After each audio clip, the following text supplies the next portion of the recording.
उषा कंपनीच्या ह्या unique stitch मशीनचा मी तुम्हाला डेमो दाखवणार आहे। तर ही मशीन कशा प्रकारे आपण वापरू शकतो, याच्यावरती मल्टी यूज आपण करू शकतो, त्याच्यानंतर आपण याच्यावरती नॉर्मल स्टिच, त्याच्यानंतर आपण याच्यावरती ओव्हरलॉक, पिको कशा प्रकारे करू शकतो हेच मी तुम्हाला आजच्या ह्या छोट्याशा व्हिडिओमध्ये मी दाखवणार आहे। तर हॅलो नमस्कार सर्वप्रथम ओम नमः शिवाय, मी कोमल स्वागत करते तुमचं आपल्या आणखीन एका नवीन ब्लॉगमध्ये। तर चला सुरुवात करूया आपण आपल्या व्हिडिओला। तर सगळ्यात पहिले आपण बघूया याच्यावरती कोणत्या लेंथ आहे स्टिच आहे।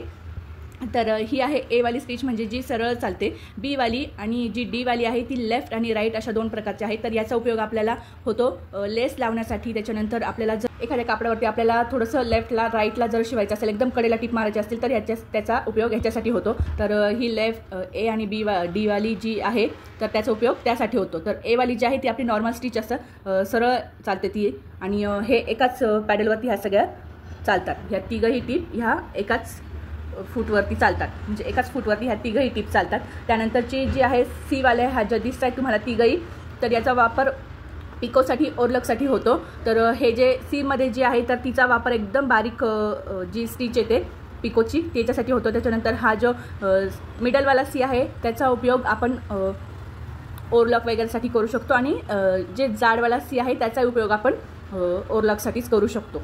तर ह्या तीन प्रकारच्या स्टिच आहे। तर आणि इथून आपण हे लेंथ सिलेक्ट करायची, हे जे आहे इथून लेंथ सिलेक्ट करायची। तर फर्स्टवाला जो सी आहे त्याच्यासाठी आपल्याला 1 ते 2 पर्यंत वापरायचं, आणि सेकंडवाल्या सीसाठी आपल्याला 2 ते 3, आणि एकदम जो लास्टवाला सी आहे त्याच्यासाठी आपल्याला 3 ते 4, आणि याच्याही पेक्षा एकदम बारीक, ह्या सीपेक्षा एकदम बारीक हवी असेल तर आपल्याला 0 ते 1 पर्यंत वापरायची असते।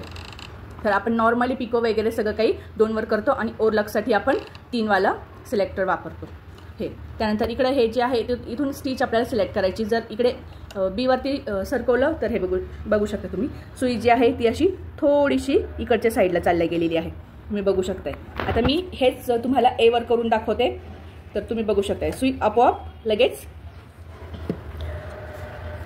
ए वरती आलेली, आणि त्यानंतर आपण जर ही स्टिच डी वरती केली तर बघू शकताय तुम्ही इकडे डायरेक्ट ती राईट साईडला चालल्या गेली, आणि सी वरती केलं तर पुन्हा ती मध्ये येते, आणि अशा प्रकारे ती चालते। मी तुम्हाला तर चालून पण दाखवते, हे बघू शकता तुम्ही।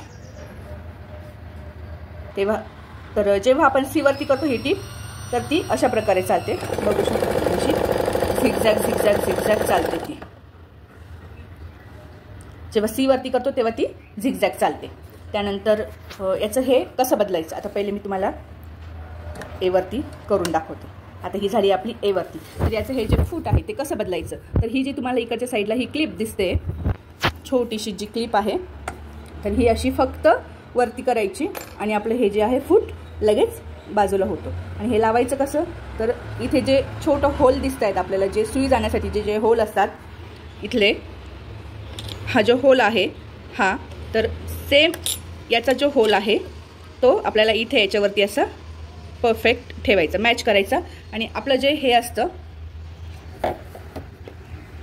दाबा ज्याला आपण म्हणतो, जो खाली घ्यायचा असतो असा, हा जो दाबा आहे आपला तो फक्त असा याच्यावरती आपल्याला अल्लाद असा, आता तुम्ही बघू शकता इथे काय फरक घडणार आहे तो तुम्हाला मी लाईट लावून दाखवते।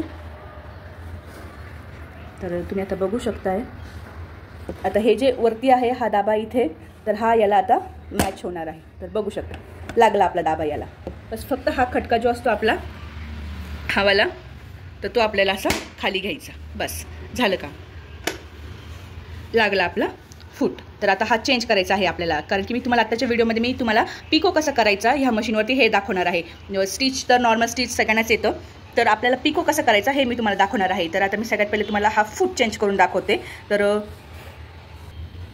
तर हा आहे आपला पिकोचा फूट। आता हा आपण याला कसा लावायचा मी हे तुम्हाला दाखवते। तर सगळ्यात पहिले आपल्याला इथे हे वरती करायचं, जेणेकरून आपलं हे फूट निघून येईल, आणि त्याच्यानंतर आपल्याला हा घ्यायचा आहे पिकोचा फूट। तर आता हा अर्धा आहे तरी देखील आपल्याला हा असा याच्यावरतीच एकदम तंतोतंत असं मिळवून ठेवायचा आहे, जेणेकरून आपण जेव्हा हे आहे पाठीमागचं दाबा तो खाली करू तेव्हा ते एकदम लगेच परफेक्ट बसेल। बघितलं तुम्ही, लगेच एका सेकंदात बसलं, आणि हा वरती केला की झालं आपलं मशीन चालू। तर त्यानंतर आपल्याला इथे सिलेक्टर सिलेक्ट करून घ्यायचं आहे। तर आता हे जे एकदम मोठंवाला सी दिसतोय तर ते हा वाला आहे, त्याने ही स्टिच आहे, आपल्याला पिकोची स्टिच घ्यायची. तर त्याच्यामुळे आपण याला थोडंसं अजून बारीक करूया मिडलपर्यंत. आणि हे जे आपण 3 वर ठेवलेलं आहे त्याला आपण करणार आहोत 2 वर. तर आता झालेली आहे आपली ही वाली स्टिच तयार. तर ही आपण बघूया, तुम्हाला दाखवते मी इथपर्यंत येते. त्यानंतर जर नाही एकदम बारीक झालं तर आपण ह्या स्टिचवरती पिको करणार आहोत. आता मी तुम्हाला दाखवली आहे ती आहे मशीनची माहिती. आणि त्यानंतर आपल्याला पिको करण्यासाठी जी मेन स्टेप असते ती म्हणजे आपल्याला आपल्याकडं असलेलं कापड, साडी किंवा ओढणी जे पण काही असेल त्याला पहिले एक समान करून घ्यायचं. म्हणजे त्याच्यात असलेला कोस काढून घ्यायचा, त्याची कटिंग करून घ्यायची, त्याचे दोरे निघत असतील जे एकदम बारीक बारीक तर ते कट करून घ्यायचं. आता जे माझ्याकडे कापड आहे ते एक 16 आहे आणि ते रेशमी आहे. तर ते सरळमध्येच आहे, त्याला कोस वगैरे काही नाही, पण त्याचे खूप बारीक बारीक असे धागे निघत होते. तर आता मी पहिले ते इथे एक समान धाग्यांचं करून घेते आहे, जेणेकरून आपल्याला पिकोमध्ये ते मशीनमध्ये अडकणार नाही, आपल्या सुईमध्ये अडकून ते आपल्याला कापड खराब करणार नाही आणि आपल्याला पण डिस्टर्ब करणार नाही. त्याच्यामुळे आपण आता पहिले कापड जे आहे ते एक समान करून घ्यायचं. तर बघू शकता तुम्ही अशाच प्रकारे आपल्याला दोन्ही साईडने पूर्ण कापडचं जे आहे ते एक समान करून घ्यायचं आहे. रिचेक करून घ्यायचं, जेणेकरून आपल्याला जर कुठे राहिलं असेल किंवा कुठे कोस वगैरे वाटत असेल तर तो पूर्ण काढून घ्यायचा. अशाच प्रकारे पूर्ण आपल्या दोन्ही साईडचं जे पण असेल, तुमची साडी असेल, ओढणी असेल किंवा असं सोहळं असेल, म्हणजेच पितांबर, धोतर जे पण काही असेल, ज्याला पण तुम्हाला पिको करायचं असेल तर ते अशा प्रकारे पहिले करून घ्यायचं.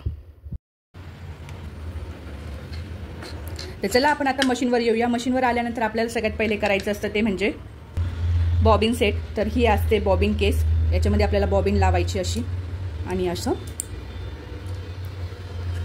त्यानंतर इकडून बॉबिन लावायची.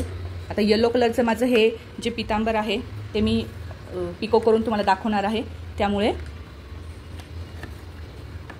येलो कलरचा थ्रेड मी इथे वापरलेला आहे, जेणेकरून त्याला एकदम मॅचिंग असा होईल तो. त्यानंतर आपण ओवून घेऊया आपला सुईमध्ये दोरा.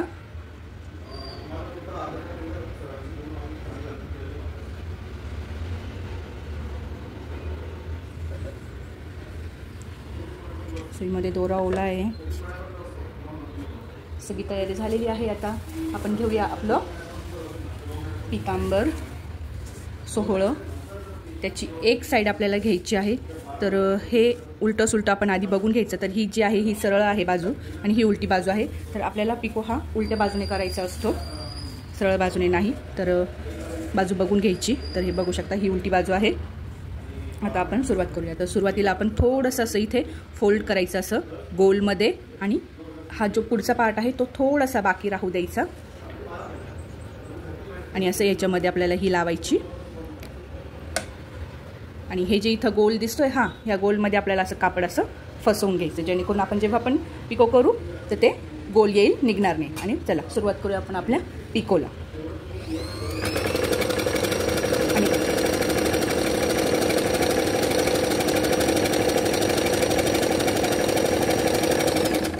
तर तुम्ही बघू शकताय आपलं पिको कसं होतं. इकडे एकदम बारीक आणि गोल असं टीप येते. आता जे हे छोटे छोटे दोरे निघत आहेत तर हे रेशीम असल्यामुळे हे दोरे निघणारच आहे, याचं टेन्शन घ्यायचं नाही.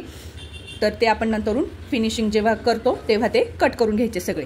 आपण आता कट केलेलं आहे तरी पण हे दोरे निघताच आहे.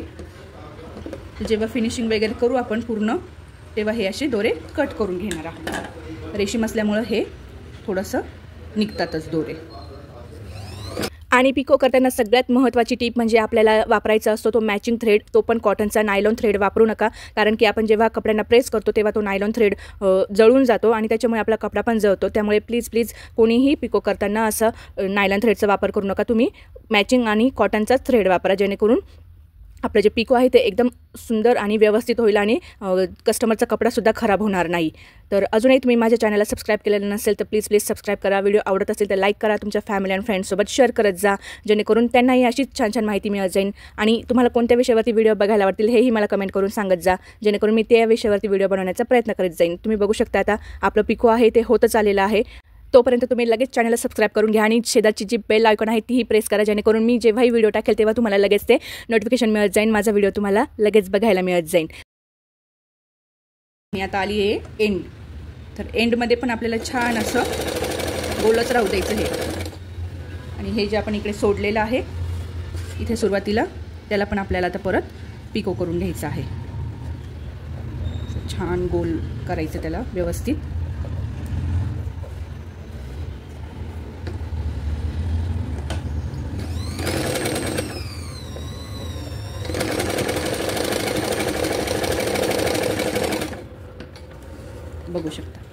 आपलं हे आता छान पिको झालेलं आहे.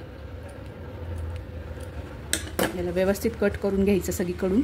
त्यानंतर याला असं फिनिशिंगने छान याचे जेवढे पण असे दोरे बाहेर निघत आहेत ते असे कट करून घ्यायचे. आणि दुसरी महत्त्वाची टीप म्हणजे जेव्हा पण आपण फिनिशिंग करतो तेव्हा ते खूप संयम ठेवून करायचं. अजिबात घाईगडबडीमध्ये फिनिशिंगचं काम करायचं नाही. हवं तर तुम्ही त्याच्यासाठी 2 मिनटं एक्स्ट्रा द्यायचे, पण ते एकदम शांततेत करायचं. कारण की आपलं काम पूर्ण झाल्यानंतर आपण जेव्हा फिनिशिंग करतो तर कात्री जी असते आपली ती इतरत्र लागण्याची शक्यता असते. कारण की आपल्या कात्रीला शार्प असते, ती धार असते. त्याच्यामुळे कापड म्हणजे ते खूप नाजूक कापड असतं आणि ते कट होण्याची शक्यता असते. त्याच्यामुळे एकदम शांततेमध्ये शांत डोकं ठेवून आपण हे काम करायचं असतं. तुम्ही बघू शकता मी किती शांततेत आणि एकदम हळूहळू ते काम करते आहे. आणि अशाच प्रकारे आपल्याला दुसऱ्याही साईडचा पिको करून घ्यायचा आहे. म्हणजे जर दोन्ही साईडला जर आपल्याला पिको असेल तर अशाच पद्धतीने आपल्याला दुसऱ्याही साईडचा पिको करून घ्यायचा आहे. तुम्ही बघू शकता आपलं पिको झालेलं आहे आणि एकदम छान फाईन असं काम झालेलं आहे. तेच छान छान व्हिडिओ बघण्यासाठी आजच आपल्या चॅनलला सबस्क्राईब करून ठेवा. चला भेटूया लवकरच. तोपर्यंत बाय सगळ्यांना. ओम नमः शिवाय.